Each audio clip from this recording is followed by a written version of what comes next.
নমস্কার। ধর্মের আড়ালে চ্যানেল থেকে আপনাদের সবাইকে আন্তরিক শুভেচ্ছা জানাচ্ছি। আজকের বিষয়টা খুব সুন্দর বিষয়। আজকের বিষয় হলো বেশ্যা। বেশ্যা কথাটা শোনার সঙ্গে সঙ্গে কেমন আমাদের যেন গা ঘিন ঘিন করে। কেমন যেন অবজ্ঞা, ঘৃণা, উপেক্ষা, যত রকমের যত কিছু ঘৃণার বহিঃপ্রকাশ সব এই নামটার মধ্যে যেন জড়িয়ে রয়েছে। কিন্তু আপনারা অনেকে জানেন, প্রাচীনকালে সংস্কৃতিতে বেশ্যার একটা আলাদা স্থান ছিল। যেমন রসায়নবিদ্যা, কলাবিদ্যা, জ্যোতিষশাস্ত্র এইসব শেখানো হতো, ঠিক সেই রকম গণিকাদের জন্যে আলাদা একটা বিদ্যালয় ছিল। সেই বিদ্যালয়ে সেখানে ওদেরকে নৃত্য, গীত, বাদ্য, জ্যোতিষশাস্ত্র ইত্যাদি শেখানো হতো। তাই সমাজে বেশ্যাদের একটা স্থান ছিল। আপনারা অনেকেই আম্রপালির নাম শুনেছেন, বসন্ত সেনার নাম শুনেছেন।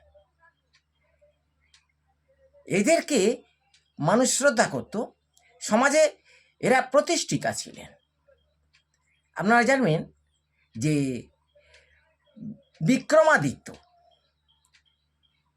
বিক্রমাদিত্য মদনমালা নামে এক পতিতাকে ভালোবাসতেন।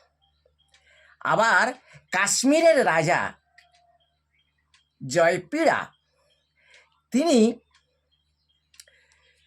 কমলা নামে এক মন্দির বেশ্যাকে বিয়ে করেছিলেন। মন্দিরে যারা দেবদাসী থাকে তাদেরকে বিয়ে করেছিলেন। উড়িষ্যার রাজা কর্পুরসীকে বিয়ে করেছিলেন। কর্পুরসী ছিলেন বৌদ্ধ মন্দিরের এক সেবাদাসী। আর রাজা বিম্বিসার আম্রপালিকে ভালোবাসতেন। আজকের বিষয়ের সঙ্গে তারতম্য রেখে আমাকে বলতে হচ্ছে যে প্রাচীন সংস্কৃতিতে বেশ্যার একটা নির্দিষ্ট জায়গা ছিল, কিন্তু ভৌগোলিক অবস্থার পরিবর্তনের সঙ্গে সঙ্গে এই গণিকাদের অবস্থানটা বদলে গিয়েছে। এদের সে মর্যাদা এরা রাখতে পারেনি। অসংহত যৌনাচার, অসংহত নিজেকে খরচ করে এরা একটা রোগাগ্রস্ত সমাজে পরিণত হয়েছে। এদের সমাজটা একটা রোগাক্রান্ত সমাজ, কি দৈহিক ব্যাধি কি মানসিক ব্যাধিতে পরিণত হয়েছে। কিন্তু এখানে একটা প্রশ্ন আছে।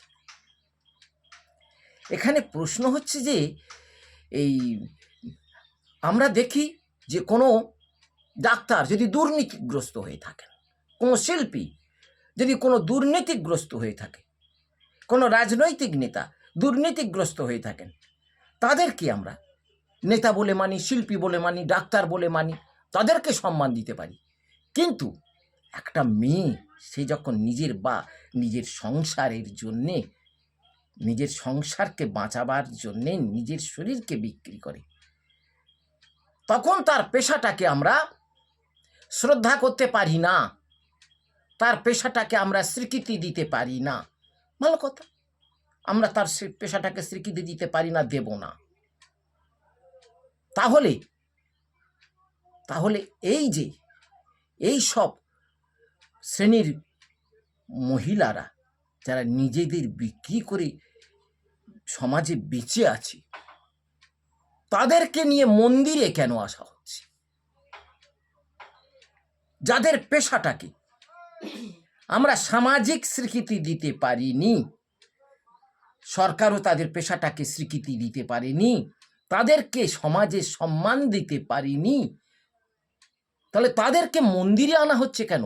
বেশ্যাদার মৃত্তিকা না হলে মা দুর্গার অভিষেক হবে না।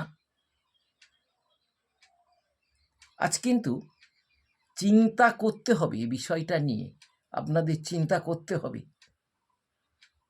সে স্বাধীন ব্যবসা করছে, একটা মেয়ে তার শরীরটাকে বিক্রি করে সে তার জীবন যাপন করছে। একটা লেবার যদি তার শ্রমটাকে বিক্রি করে জীবনযাপন করতে পারে, সে যদি সম্মানের সঙ্গে বাঁচতে পারে, তাহলে এই সমাজে যে গণিকা, যে বেশ্যা, যে নিজের দেহটাকে বিক্রি করে উপার্জন করছে, বেঁচে আছে, চুরি তো করেনি, ডাকাতি করেনি, তাহলে তাকে তাকে এত ঘৃণা কেন? বেশ্যা নামের প্রতি আমাদের এত অবজ্ঞা, এত উপেক্ষা কেন? আজ এই প্রশ্ন শুধু আমি নয়, আমি, আপনি সবাই কেন করছি না সমাজের দিকে তাকিয়ে?